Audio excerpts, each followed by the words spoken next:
G'day, welcome back to the channel. Thanks for tuning in. If it is your first time, thank you. Drop us a line, drop us a comment, hit subscribe. My name's Rod, you're with the Pedal Picassos. We've got the Behringer CHORUS SYMPHONY here.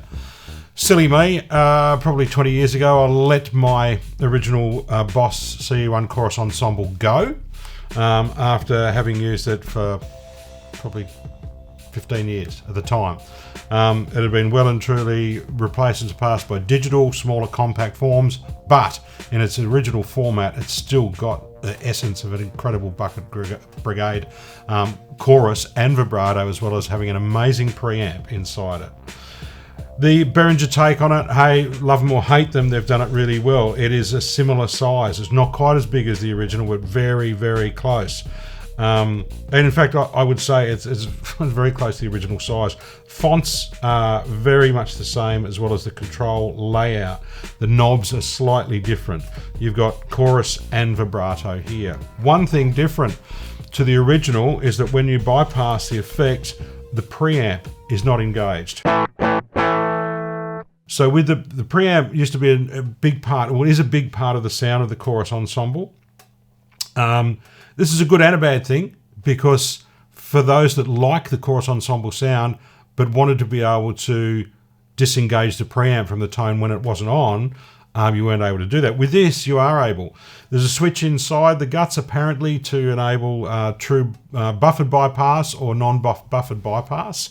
I don't know whether that's going to affect whether the preamp's engaged or not. Right, let's have a listen.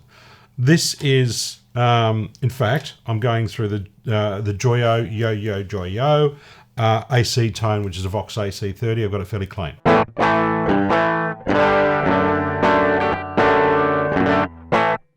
And then engaging the chorus. So you see the peak level now engage.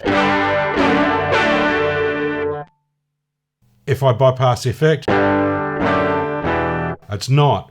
So I've got a little bit of increase in gain.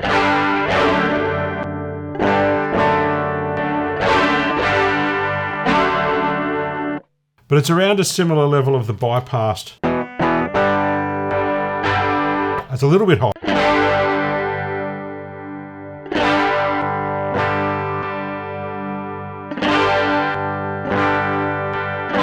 But you find it's somewhere in there, and you'll see that peak level indicator. So you are getting some kind of clipping as you're clipping this. Now this is with the input sensitivity on low. And there's high, and you can really utilize the overdrive characteristics of this preamp with the input sensitivity up high, or bring your rotary dial around.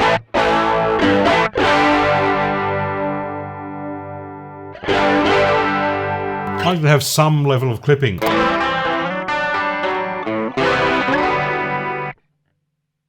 When I said I've got the signal going through the Joyo AC tone, I've also got the stereo output. The mono output is going into the AC tone. The stereo output is going straight into the DAW. So if you pan this hard left and hard right, you'll get the Joyo on left and the stereo output on right. So that's where your chorus is going to be.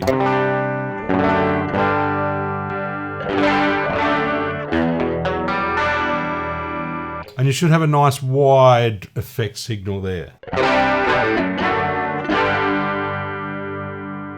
All right, it's not a one-trick pony. You've got an intensity knob for the chorus.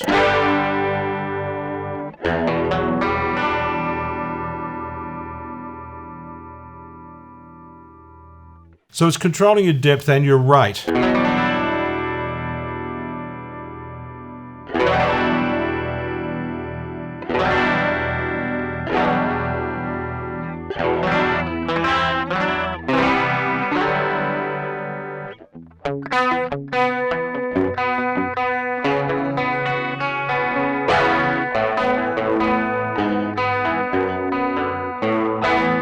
What do you think, Mish? Do you like the chorus ensemble? You do? This is Wonder Dog Mission Control, Mission Brown. He loves it, don't you, buddy? Yes, you do. All right.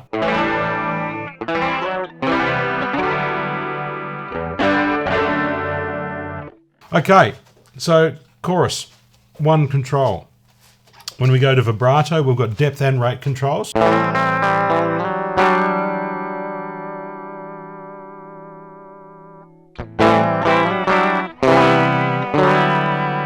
You get a real liquid sound.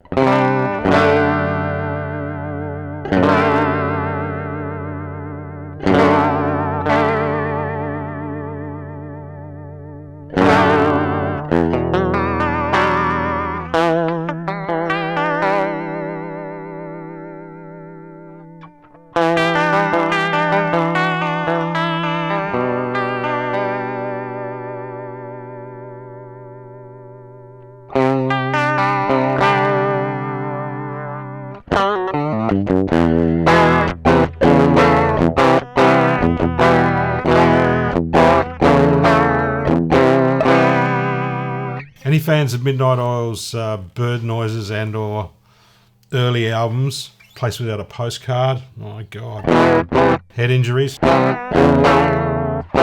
Magini is a marvellous interpreter of all things wobbly. Now I think he did use a chorus ensemble at one stage with its vibratos.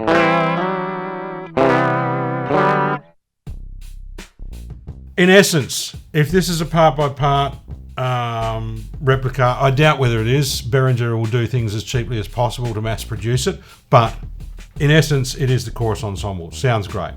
I've had one, I've A/B'd them on this channel. You see a link to our shootout between a real one and a really, really good part-for-part replica in Past Effects, another Australian made company, and their take on the chorus ensemble, which is identical in sound and components.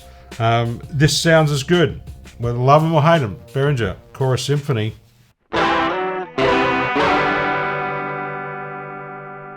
See you next time. Thanks.